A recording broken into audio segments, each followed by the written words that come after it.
All right, we're going to be working on our Chapter 6 exercises tonight. And the first one that we have is exercise 1A, which is count by five. It says write an application that counts by five from 5 through 500 inclusive. And what inclusive means, it includes 5 and 500 in the count. And that starts a new line after every multiple of 50. So we'll count up to 50. And then after we count up to 50, we'll go to the next line, count up to 100, go to the next line, count up to 150, and so on.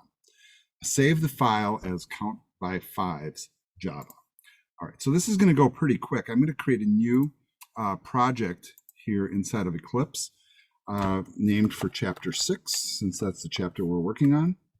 And go ahead and click Finish here. I'm going to open up the Chapter 6 project and create a new class file. I'm going to go ahead and call this count by fives. And we are going to create a public static void main and making sure my package declaration is empty. All right, so there's the beginning of the program. I'm just going to zoom in ever so slightly here if it lets me, so you guys can see it real well. And when I think about this problem, the first issue that we're going to encounter is which of the loop structures should we use to get this done? And whenever we're working in a situation where what we're about to loop through is kind of predetermined, my go-to is to go to the for loop. Now, the interesting thing about loops is you can usually accomplish the same thing with a while loop or a for loop, but there are situations where they're better. With a for loop, because it's kind of built and just kind of runs, for something like this where it's just doing a specific action, there's no interaction from the user, variables to worry about or anything like that, we're just going to kind of brute force do it. So I'm going to go ahead and just start creating a for loop. And so I'm going to get the basic structure of it in place here. And remember from your readings that when you work with a for loop, the statement that goes inside the parentheses is broken up into three components. It actually is kind of multifaceted. So the first part of it will always be whatever variable we're using to count with through the structure. And so I'm going to go ahead and create an integer called I, and I'm going to preset it to 5. Now that's kind of weird, right? Because normally you'd set it to 0 or 1 or something like that. But we're counting by 5, so why not start at 5 is my thinking. Could you, and I get this question from people, could I take this variable and declare it above the for loop and then just put I in the first position? And the answer to that is yes. But the reason they designed it this way is, for the most part, they use this internally, so why set the variable externally to the code block? The other interesting thing that gets raised is, why do people use the letter I often to go through for loops? And it really extends from mathematics. So in mathematics, whenever you're doing repetitive functions like this, I is often thought of as an index number or a counting number, and is often used in loops in mathematics, by the way. The next thing that follows that counting variable is going to be the criteria by which we allow the loop to run. So in this case, we are going to run this loop from 5. We were told to run it up to 500, right? So while I is less than or equal to 500, this loop will run. Okay. The third expression inside of a for loop parameter is the increment or the counter that we use. So now typically, if we're running what I would call a normal loop that we count by ones, and that's not what we're doing here. We're counting by 5s. Normally, if we count by 1s, I would just simply put in an I and go plus plus, or I would say I plus 1, which is basically the same thing. In some cases, you see people go plus plus I, and that's kind of a little bit different result. That's called pre and postfix accumulation. But the general standard is I plus plus. But what we're going to do is something a little different.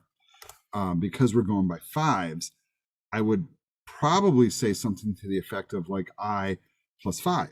But I is a variable, and we need to store the value. So I actually need to do it as an expression.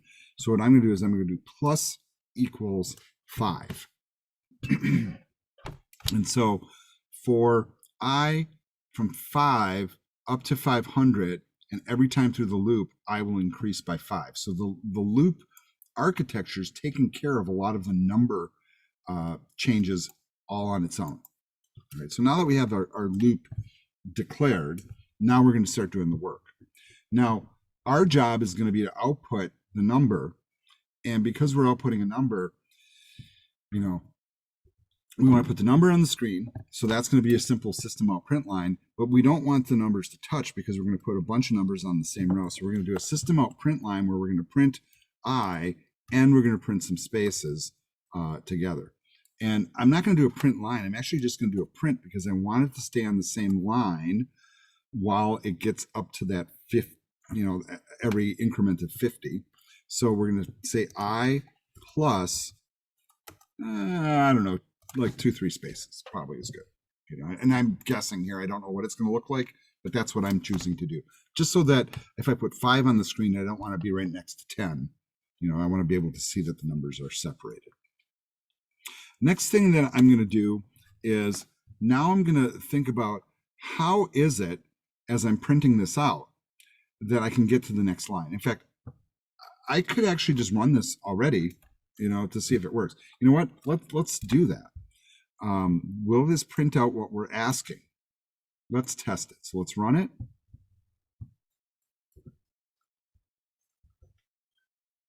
Okay, I thought I hit the run button there. There it is. So it took a second to think about it, but there it is, 5, 10, 15, 20, et cetera, et cetera, et cetera, et cetera, all the way, if I keep scrolling, all the way up to 500. But you can see why they want you to look at 50, go to the next line.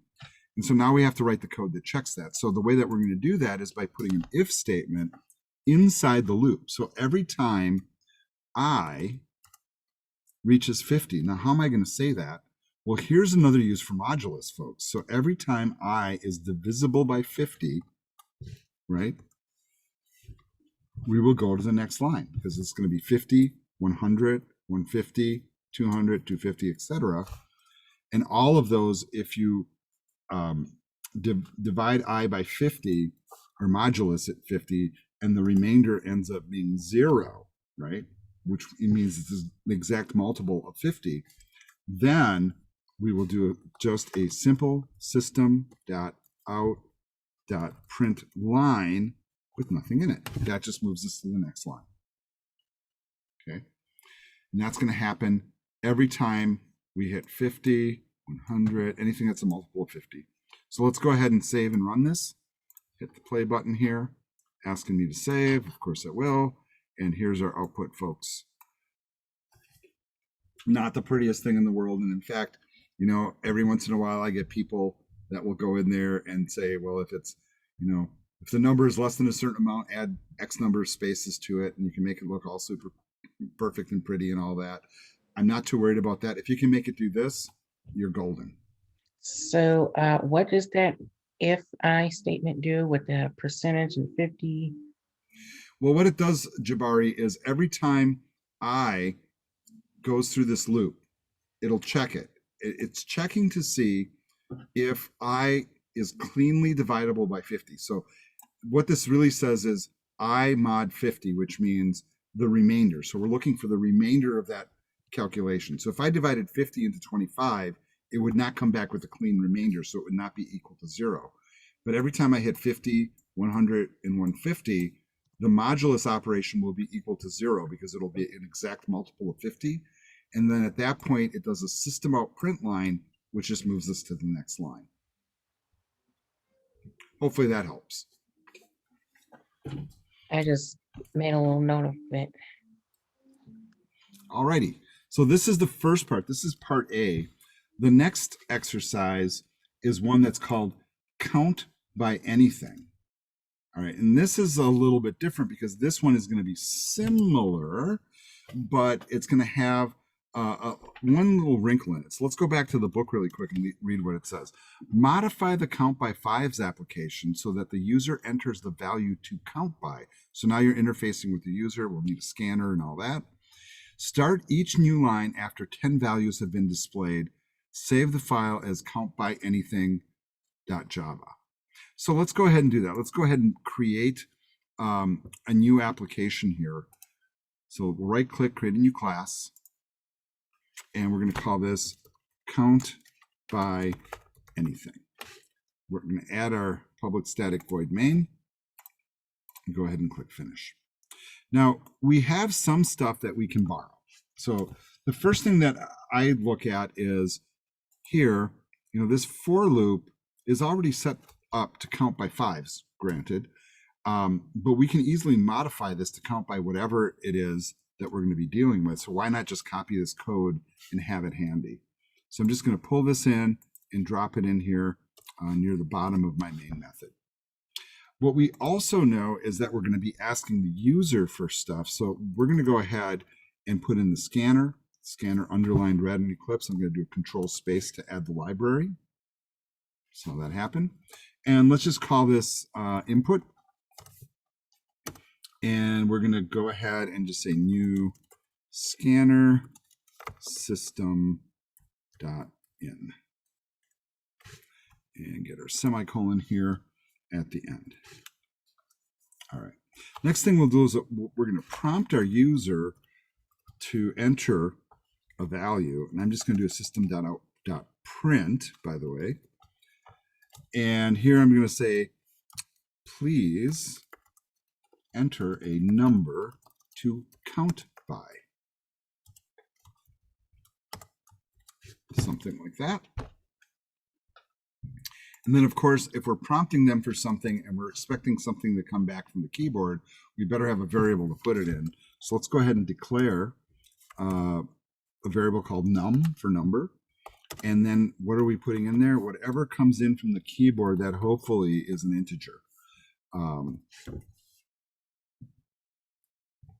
And if you want to really be particular about this, you probably should say an integer to count by. We don't want to be counting by decimal numbers. It's not quite as exciting, I think. Right.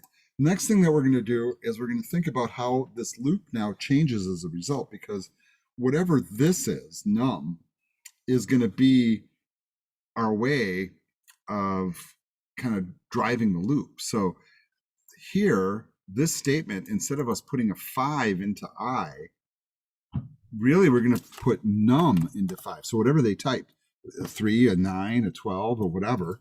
And then by the same token here, we will be running from whatever number they typed in.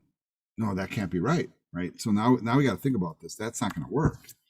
We can't run from whatever number we want up to 100. Now, if you notice here, we already just set I to be equal to num, so we don't have to change I. I already is num. See that?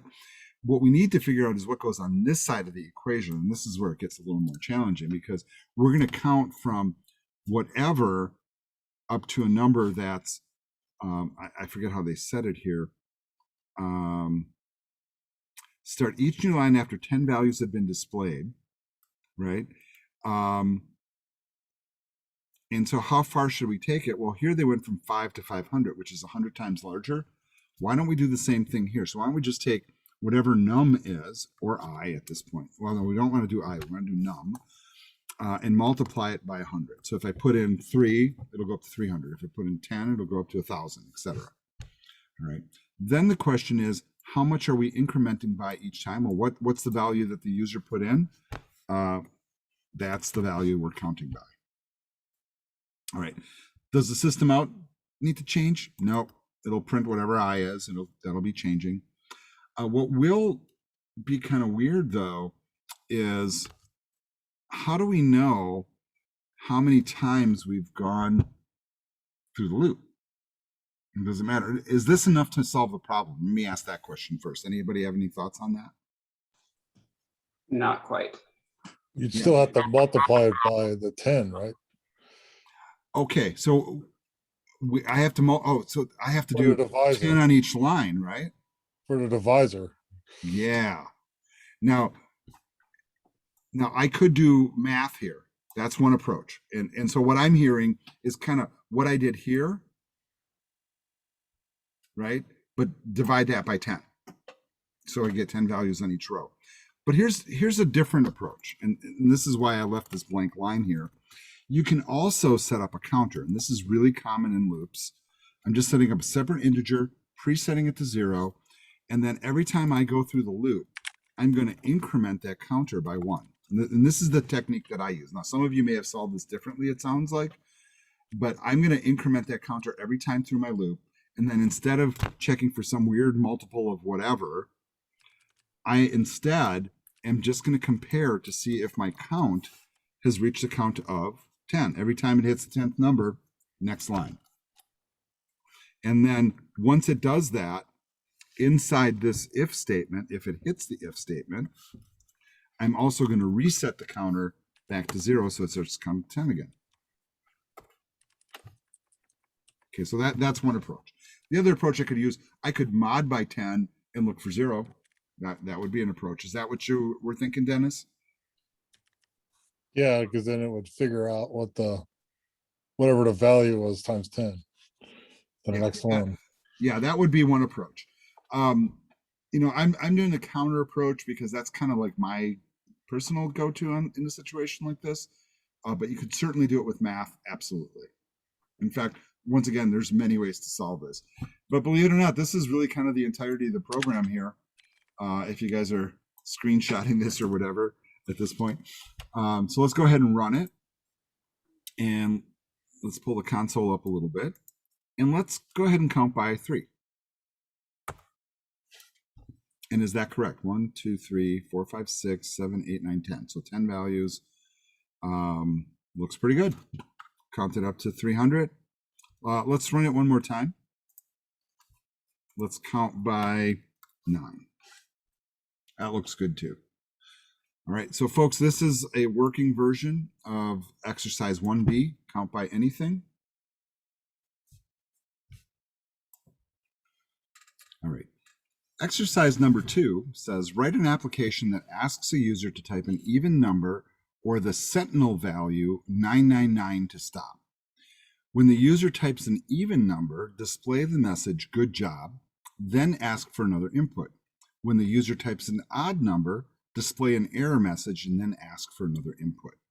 When the user types the sentinel value 999, end the program, save the file as even entry loop.java. Now, the thing I'm going to say about this next exercise we're about to do, it contains logic that is critical for writing many types of applications. So as we do this, I want you to think about like the rock, paper, scissors game, for example. And how cool it would be is if you ran that program and then at the end of it, say, play again, or if there was a tie, allow people to choose again rather than having to restart the program each time. And the logic that we're about to learn is super useful for allowing applications basically to just keep running and to do a bunch of other more sophisticated things. And the looping will become really important as you start working towards the Your Vote Counts final project, by the way. So let's get started on it. I'm going to begin by right-clicking here and creating a new class file.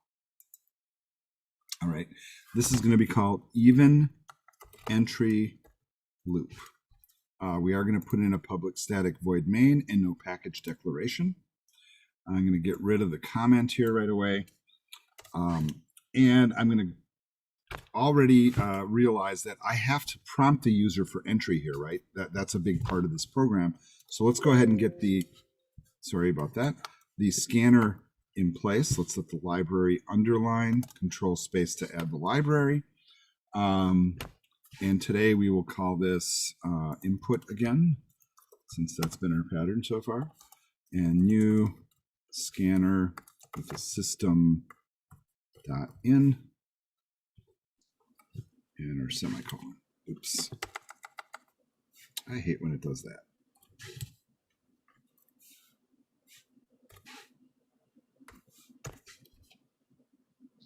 All right. Notice that I spelled that input instead of input. So let's fix that. And now let's go ahead and prompt our user. Let's get that, those mechanics out of the way. And we're just going to say a message sort of like this one. Please enter an even number or 999 to quit. Now, it doesn't have to be 999. It could be something else, by the way. But the reason we're sticking with a numeric format is because we don't want to have the person type quit when we're accepting numeric input, right? So we're setting this up for numeric input, not text input. So let's go ahead and set up a variable again. We'll call it the same thing we did last time. And we're going to go ahead and grab the next int. Right, so now we have our user interface part complete. Now comes the loop. So this is the interesting thing about creating a loop like this, because this loop has already, it's operating under the assumption here, and this is pretty important, that we've already prompted the user for a value. We said type an even number or 999 to quit.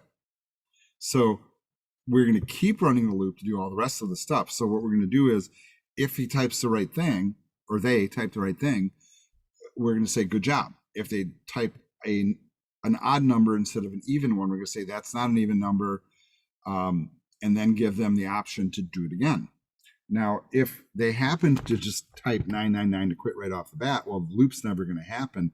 And that's kind of the key to solving this, folks. So what I'm going to do is I'm going to say, while that number that they entered is not 999, then we will perform all those actions we talked about. Because if they type 999, really what we can do is the program's over, right? We can just come down here to the bottom, say system out print line, and I think they wanted us to just type,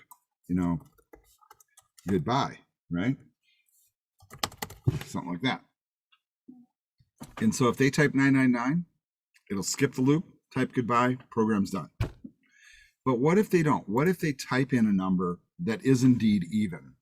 Well, this is where we have to do a little bit of, decision statements or selection statements. So here we're going to say, if the number the person typed, if we divide that by 2 and there is no remainder, that is the formula for figuring out if something is even or odd. We already learned that in the previous chapter, right? And so in that case, then we're just going to put out a message that says, well, it told us what to say, which is good job, right? And if they happen to not type an even number, we don't even have to test it mathematically, right? It has to be odd if it's not even. So we're just going to put in a separate message that says this. And then on top of it, and this is inside the loop now, we're going to ask them to do the whole thing again, right? And so we're going to take these 2 lines here that we've already used before and just put them inside the loop. So every time they type in a number, it'll say good job, or is that's not an even number, and then it'll do another output asking for another number or 999 to quit. Now here, notice this is flagging because it's already been declared up here, so I don't have to redeclare it. So we're just going to do that. All right. So let's give it a try, folks. This is all of it. Yeah, that's it. That's all it takes to solve this one. Seems like it should be a lot more code, but it's not. It's pretty simple. All right, let's go ahead and run it, see what it looks like in actuality. All right. So please enter an even number. Let's try an even number. Good job. Now it's waiting for more input. So I'm going to type an odd number. Now I'm going to type 999 and I'm done. Let's run that one more time. And just to make sure that I can quit right from the beginning, I can. Run it again. But the beauty of this is I can keep the program running, right? And you can see I'm just kind of typing in nonsense values at this point. What happens if I put in letters? Oh, well, that's a whole separate story, right? So you don't want to do that yet. We haven't learned about exception handling, but as long as you're typing in a number, it will keep looping and it'll just keep going. And I want you to think about what that means for an application, right? So if you have an application where you want, somebody didn't enter something correctly, you want to give them another chance. Here's the mechanism. If you want to take a program and keep it running, here's the mechanism. Basically what happens is you end up pretty much putting your whole program inside the loop. And I want you to think about this in terms of how you operate your computer. You boot up Windows or the Mac OS and you're into the operating system. And as that operating system is running, there's loops running in the operating system that are doing what? Waiting for you to move the mouse and click, or waiting for you to hit the Windows key and type a command or whatever. And those are always running, right? And so loops get really important. While loop like this is a very important construct that's used in a lot of different ways. It does combine the concept of looping and kind of selection too, because it is testing true and false, right? So it'll keep running until that 999 is typed. But notice how the logic is, while the number is not 999, loop and do this. As soon as it's 999, stop, right? This 999, and I don't know if you heard it in the instructions, the value that we're looking for to stop the loop is called a sentinel value. And one of the problems with loops can be, especially while loops, if you don't set up a way for the sentinel value, which is the 999 or the number here, the num, you run the risk of the loop always running, which might not be what you want. And when it gets into that situation, so if you don't give people an out, basically, then you get what you call an infinite loop, which is considered a logical programming error. So like, for example, what if I like mistakenly did this, right? What if, I tell them to type 999, but I mistyped one of the characters, and then we run it, and then I'm like, well, damn it, I can't quit. I know that I have to type 998 to quit, but the user doesn't know that. And in that situation, you'd have to basically crash the program or go to Task Manager and kill it. But I think that's a pretty interesting thing. All right, we're going to move on to the next exercise now, which is exercise number 3. And exercise number 3 reads as follows. Write an application that displays the factorial for every integer value from 1 to 10. A factorial of a number is the product of that number multiplied by each positive integer lower than it. For example, 4 factorial is equal to 4 times 3 times 2 times 1, or 24. And this is a standard thing in advanced mathematics, and maybe some of you have learned about factorials already.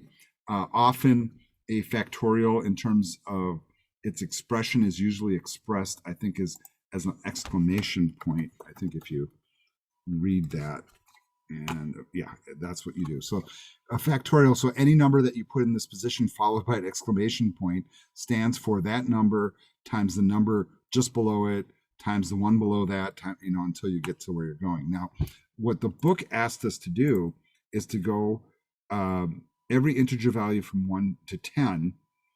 So it wants to see the factorial for every integer from 1 to 10. And so now the thing is, you kind of have to know the answers to this in order to see if it's working right. So one thing that you might have to do is this. You might have to actually pull up your calculator, and they show you what it is for 24. But what, the way my brain works on this is I like to problem solve this a little bit before I go writing the code and then seeing what the output should be. So 1 factorial, right, if you want to do this. So I'm assuming that's probably just 1 because there's no numbers less than it, or is it actually 0? That's a really good question. Maybe we should Wikipedia this a little bit more.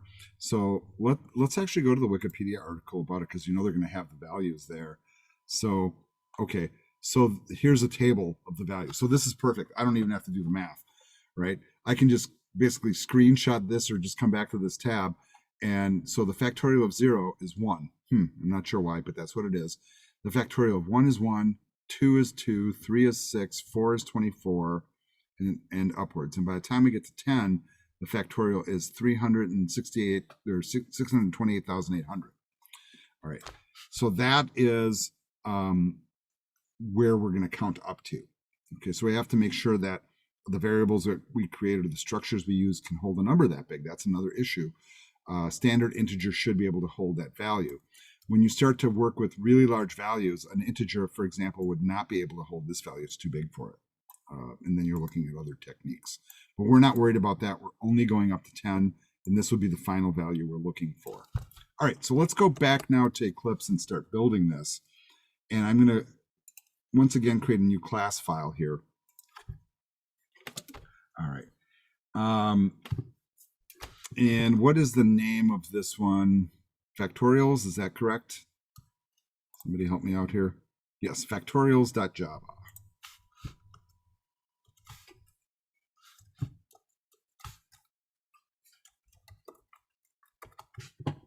And we do want a main method. All right. You know, folks, I'm looking at the clock here. I think we should take a break.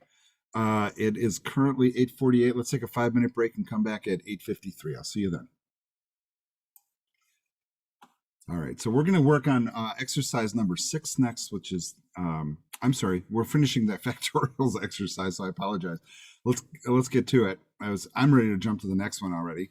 That's how eager I am. But with the factorials, this is kind of an interesting thing here, because this is actually pretty easy to accomplish. And the only thing that we really have to do of any significance is think about what the output value is of this whole thing. Because if you look back at the instructions, you know, application displays the factorial for every integer value from 1 to 10. So we really need to maybe display the number that we're doing a factorial for, and then the result of the factorial.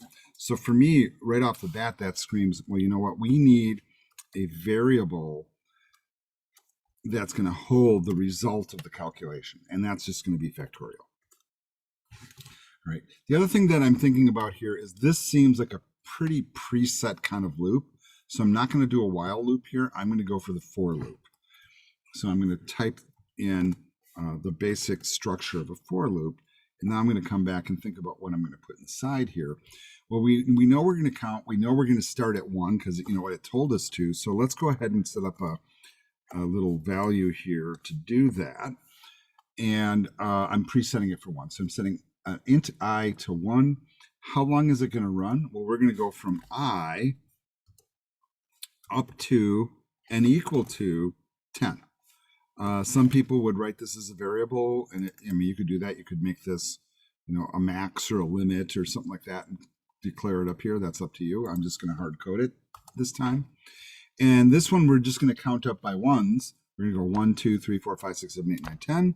So I'm just going to use a standard increment on I. So an I plus plus. Now inside the for loop, we have to set our value. Now the beautiful thing is the first number that we count is what? 1, which gives us the right answer right off the bat. So let's go ahead and set the factorial to be I, right off the bat. You know, because that's what it has to be. So the first number we're going to contend with. But now we got to think about this process. If we put in the number 2, the factorial for 2 is 2 times whatever number is below it, which is 1. So 2 times 1, which would equal 2. But how do we say that? Now here's where it becomes a little bit of a mind bender and where a lot of students will get stuck. What they don't realize is the second part of this process is also a loop. So one loop, the outside loop, is going to count up. We're going to go 1, 2, 3, 4, 5, etc., all the way up to 10. The other loop, the one that does the factorial, works in the opposite direction. So if I have the number 5, for example, and I want the factorial, I will go 5, 4, 3, 2, 1. So the inner loop is going to count down and do the math for us. So let's create another for loop then with another int. And this time we'll use J. It's the next letter in the alphabet. And where are we going to start? What's the first value we're going to start with? Well, wherever I is, minus 1. That's where we're going to start. And then how long are we running this? We're going to go for as long as J is greater than 0. Notice not equal, but greater than 0. So when it hits 0, it'll stop looping. And then we will decrement J. In other words, we're going to count J down. And you could write that as J minus minus, or some people would write it as minus minus J. It's all a matter of like when it happens in the loop. And the reason I'm doing it before the J is I wanted to decrement, reach 0, and then keep it from going through the loop one more time. So I'm putting the minus minus in front, although I would bet that if I put it after, it still will work just fine too. All right. The next thing that we're going to do is the actual math part of it. So this is where we're going to take that factorial variable, and now we're going to do the math. So the factorial will always be equal to whatever term we already have. So let's say we're at 5. Now we're going to multiply 5 times 4 would be the first calculation that we do. So that would be wherever we're at currently times wherever J is at. And because this is a loop, this is just going to count down until J reaches 0, and it's not going to let us get there, and it will do the correct math. No other statements are necessary inside this loop. When we're all done with both of the loops, when we're all done with the inner loop, we will then display our message. So I'm kind of like debating, do I want to put it here? Yeah, this is where I want to put it. So my system.out.println, you see how I spelled that wrong, is going to be my output statement here. And I'm going to type something like the factorial of, and then we'll concatenate to it whatever number we started with is, and we'll concatenate to that. Actually, we don't need more double quotes here. We just need factorial as our output. And believe it or not, folks, that's the whole darn program. That's it. Not much more to it. It's more about the logic of figuring it out than anything else. Now, factorials are a weird mathematical structure, not one I really, think of a practical usage for it, although I'm sure there's a reason for it. Let's go ahead and save this and try it and see if it actually works. All right. Now, if you remember that chart that we were looking at, our results are 1, 2, 24, 120, 720, 50, 40, 40, 320, et cetera, et cetera. Let's see how that compares to that Wikipedia page. That looks pretty darn exact to me, folks. So I think that it worked. All right, next exercise, folks, is exercise number 6. And exercise 6 says, write an application that uses a loop to create the pattern of O's shown in figure 632, which each O is displayed one additional space to the right. And it looks like they have 1, 2, 3, 4, 5, 6, 7, 8, 9, 10 iterations of whatever loop they're using. Now, this to me screams for loop because it's predetermined. You could do it with a while loop too. But I'm going to use a for loop, I think, to do this one. So let's go ahead and create this. This will go pretty quick also. And what do they call this one? Diagonal O's, like that. And we want a public static void main. We don't need any interaction with the user here. It's just a matter of getting the loops right. I can identify pretty quickly that we need a loop, right? Because it seems like a repetitive process. But every time we go through the loop, we have to add a space to the output and also print an O and kind of keep track of it all.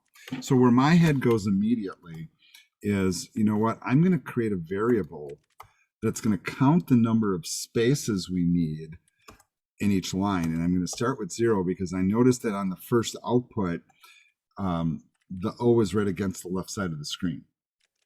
And then I already kind of determined as well that I'm going to use a for loop because it's kind of a predetermined kind of loop as opposed to one that's waiting for user input. And so I'm just going to set up a counter here. It could be I or whatever. I'm going to use A this time. And I'm going to preset it here to 0 to go through. And I'll explain why I'm doing this.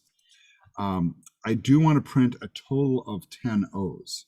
And so I'm going to let this run up to the number 10. Now remember, I'm starting at 0 here, not at 1. and then I will increment something, but I'm not sure that it's not going to be A necessarily, because the one thing that I can think about is that my for loop can print 10 zeros really easily by just basically putting a system out print line in here. I could just like run the loop 10 times, system out print line, I'm done, right? It's the spaces that are kind of throwing me off. And so my thinking is that process is also repetitive, because not only am I printing out O's a bunch of times, I'm trying to get back to the book here, but every time I go through here, I'm adding an increasing number of spaces, which that's why I created that variable, so I could count them and then add to it and then tell the loop to run that many times to just print out spaces. And so once again, I need a secondary loop here. And in this time, I'm going to use B as my variable, excuse me. And here I'm going to count from B as long as B is less than or equal to spaces. So this is going to increment each time. And what I'm going to increment is B. So what should I increment here? Yeah, A is correct, right? Because this one we've already established. If I just remove this, that loop that I have already, the outer loop, will already print 10 O's. It's the spaces that are the issue for us.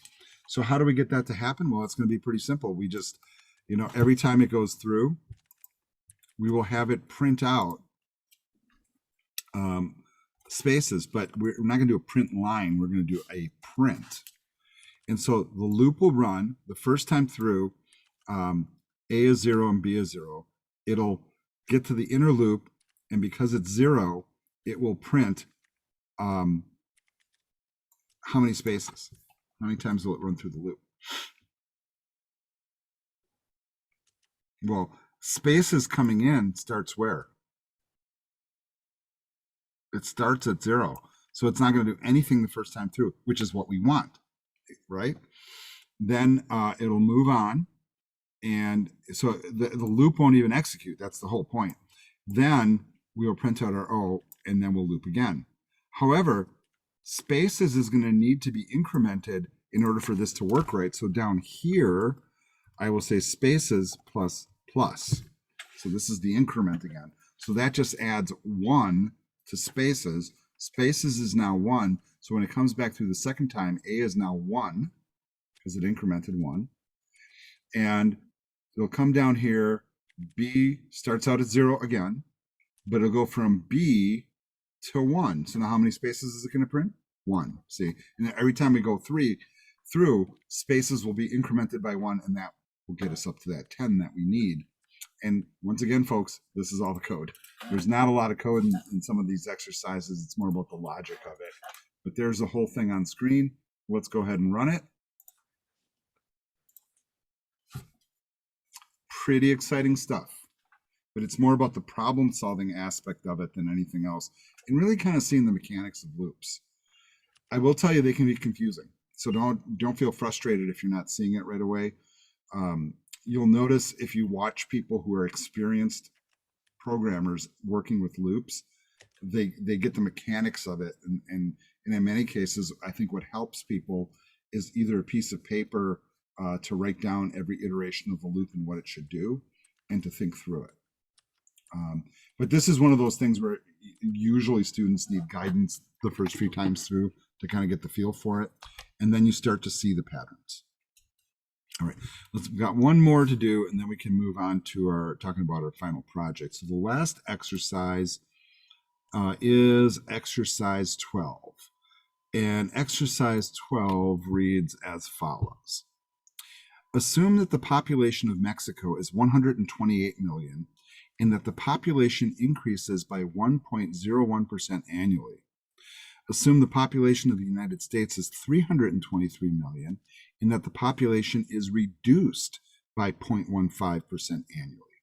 Write an application that displays the populations for the two countries every year until the population of Mexico exceeds that of the United States, and display the number of years it took.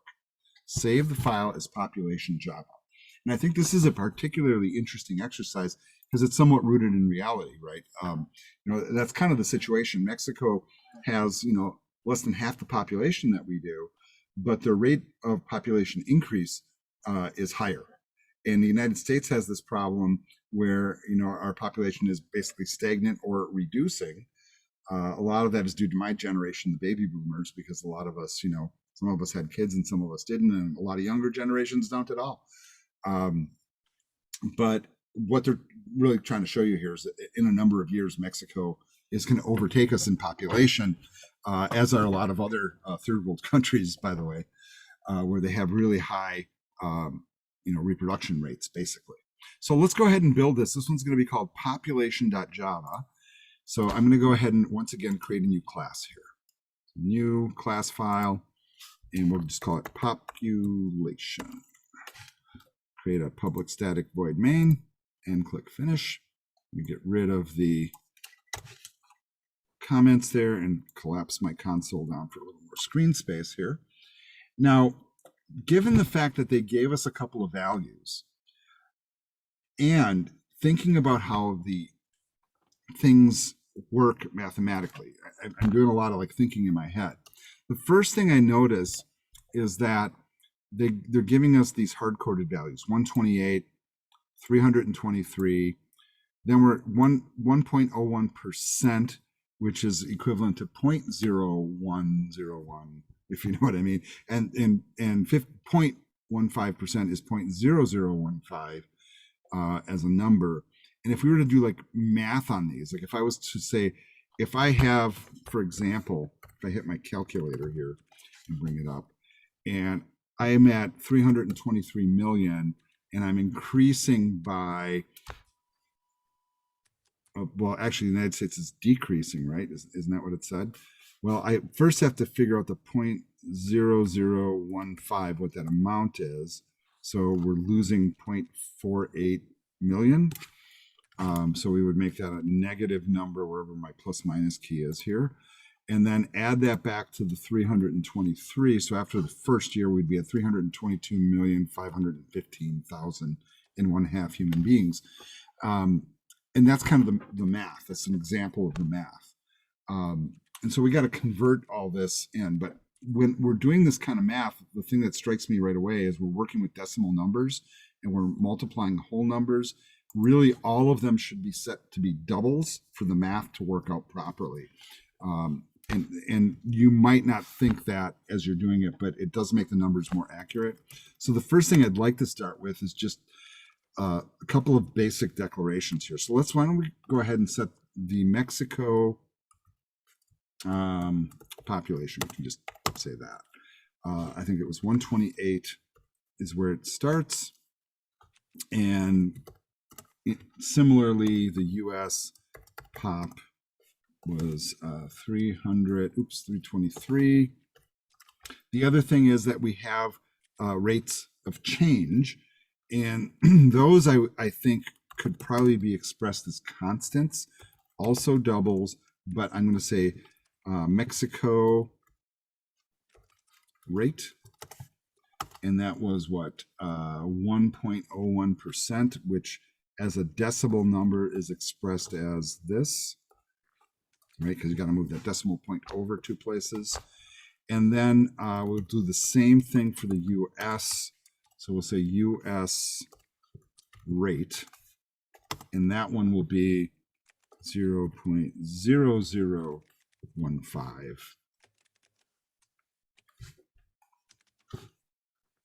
And even though that's a decrease, hard coding it as a number is pretty important. All right.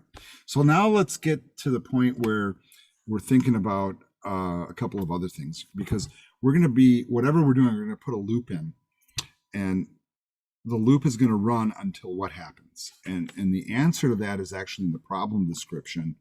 And it says, write an application that displays the populations for 2 countries every year until the population of Mexico exceeds that of the United States. So there's the answer. It will loop until Mexico exceeds that of the United States. So I can start writing a while loop just based on that. So why don't I just say while the US population is greater than the Mexico population, we will loop. All right, so I'm just going to set up my curly brackets here, and we'll worry about the mishmash on the inside after. Now, as I'm doing this, I'm thinking, well, they want me to keep track of the years, right? So how many years will it take for that to happen?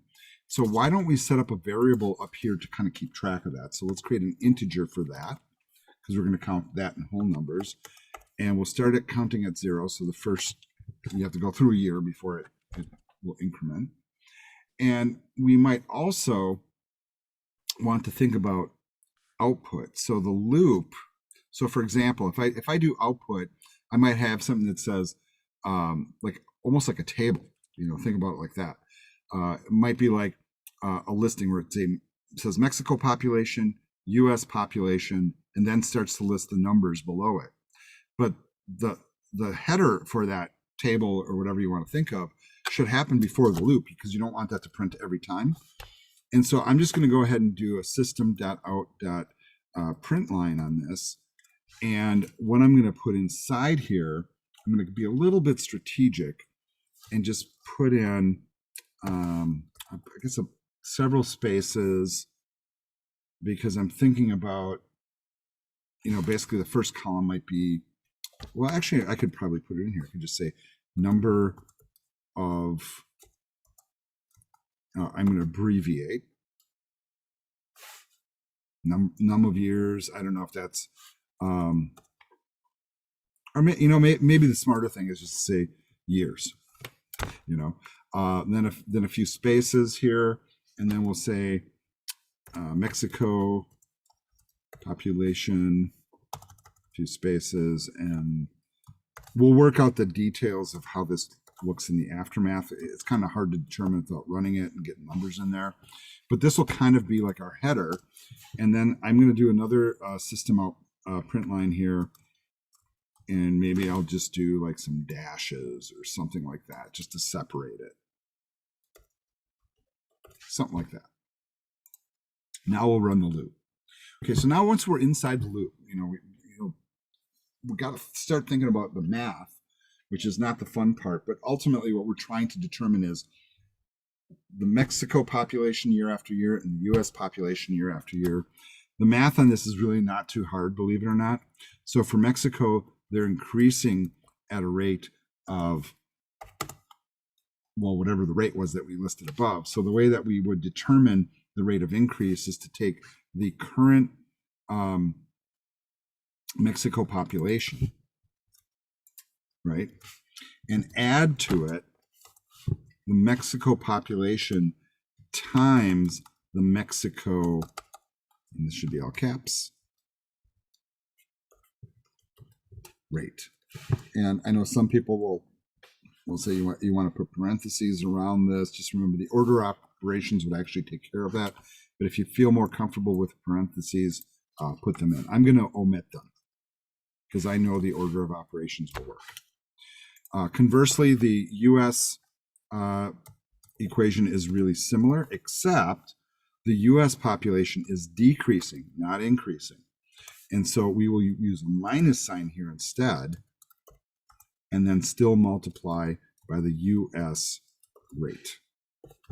Once again, order of operations will kick in. Every time we go through the loop, we want to count up the years. And because of that, we're just going to go year plus plus. And then we should probably do an output here, right? So every year we go through, we'll show the new year, Mexico population in millions, and US population in millions. All right, so this will take a little bit of work here to get the layout to work well, but I'm going to go ahead and just copy this for starters and start changing it. And I'm going to first list the year number, then I will append to it space, I don't want it to touch, and then we'll look at the Mexico population and see how like strategic I'm being here, where my variable names match up nicely with my titles. So it makes it a little bit easier to do this. And then we'll add to that. I mean, I could I could append to it, for example, million, I could say that. But I'm not going to do that. I'm just going to say the Mexico population. You know, and I can do a little caveat here and say in millions, or actually it's going to print out in millions, isn't it? Yeah. Okay. So I'm thinking this through. I think this is going to be correct. And if not, I'll fix it. So don't worry about it. So we're going to put in the Mexico population. Put in some spaces here to kind of keep the U.S. population a little farther away. And then we'll display the U.S. population as well. And I see that extra double quote at the end. I'm not forgetting it. I'm getting rid of it. And I'm cleaning up this variable name so it's lowercase. U.S. Whoops. U.S. pop. All right. So that's going to happen every time through the loop. It's going to print out the year, Mexico's current population, the U.S. current population, and it'll just keep going until when? Until the Mexico population is no longer less than the U.S. population. I don't know how many years that will be, but we'll find out.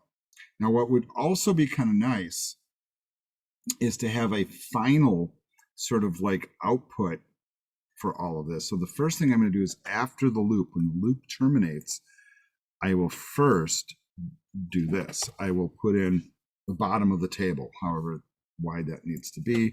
My guess is it should be at least that wide. So I should probably add a couple of dashes to this too. Once again, speculating on position without seeing it run. And then I think it's helpful, and you guys might not think so, but I think that it's always good to be verbose with your users and give them a couple of messages. And I just want to zoom out here a little bit so you can read them. And all I'm really saying is basically summarizing the information. So I'm going to create a table of information, and then I'm going to summarize it with a couple of statements that will kind of tie it all together. And in my mind, makes it a little bit more meaningful. You know, that's kind of the way that I see it. You know, the more verbose, the more meaningful the information. All right, this is actually the whole thing, believe it or not. So let's give it a try. Save our work, Control S. I don't have any underlines or highlights here, so code should be good. Let's pull up the console so we can see it. Let's hit run. All right, so let's pull this up. And it looks like it's going to take a while. And so, you know, that's not the prettiest table in the world, right? The formatting could be better. I'll give you that.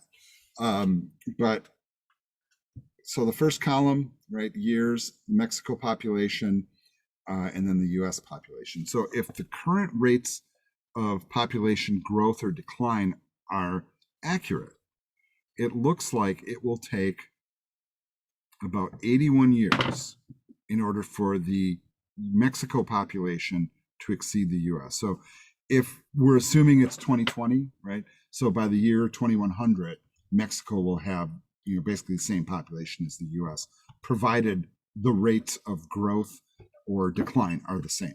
Right? So those are variables, but that would be a projection that we would make, and then we summarize that information at the bottom, saying the population of Mexico will exceed the U.S. population in 81 years, and this will be the population in millions and the population of the U.S. in millions. So by the year 2100, the U.S. could decline in size, and I think that's kind of bizarre to think about.